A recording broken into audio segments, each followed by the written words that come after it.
जहां एक और ट्रंप और इजराइल दावा कर रहे हैं कि जल्द ही गाजा में युद्ध रुक जाएगा और इलाके में शांति आ जाएगी, लेकिन कुछ जानकारों का कहना है कि एक बार फिर मिडिल ईस्ट युद्ध की भयंकर आग में जलने वाला है।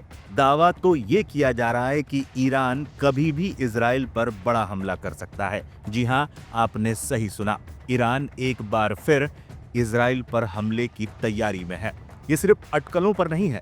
ईरान में इन दिनों ईरानी प्रशासन जंग के बारे में बहुत बातें कर रही है। जनता को जंग के लिए तैयार किया जा रहा है। जनता के बीच जिस तरह से जंग को लेकर बातें हो रही हैं, मानो उन्हें एक और जंग के लिए तैयार किया जा रहा हो। इस बीच ईरान के मौलवी अहमद खातमी ने स्पष्ट शब्दों में चेतावनी दी है कि अगर इजराइल ने हमला किया तो वो तेल अवीव और हाइफा को पूरी तरह से मिट्टी में मिला देंगे।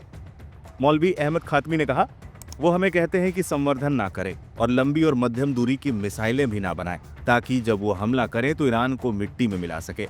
लेकिन ये मूर्ख नहीं जानते कि हम तेल अवीव और हाइफा को मिट्टी में मिला देंगे।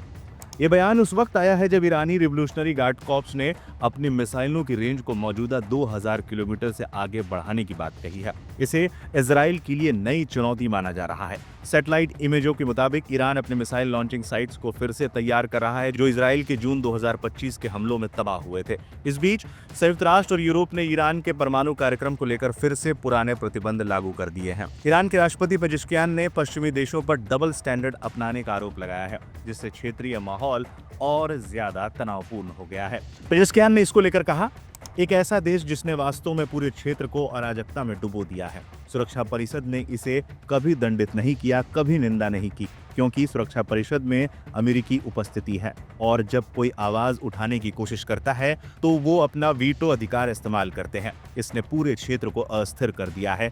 फिर भी जब हम इस क्षेत्र, इस देश, इस दुनिया, इस समाज में जीने की कोशिश करते हैं तो वो हर दिन हमें दंडित करना चाहते हैं। क्यों? क्योंकि हम सिर झुकाने से इनकार करते हैं। इजराइल ने भी ईरान को दी सीधी धमकी। ईरान के मौलवी के बयान के बाद इजराइल ने भी ईरान को सीधे शब्दों में धमकी दी है और कहा है कि यदि और मिसाइलें उनकी जमीन पर गिरती हैं तो तेहरान भी सुरक्षित नहीं रहेगा। हाल ही में इजरायली रक्षा मंत्री इजराइल काट्स ने कहा, अगर खतरा हुआ तो हम ईरान के सर्वोच्च नेता खामनेई तक पहुंच जाएंगे।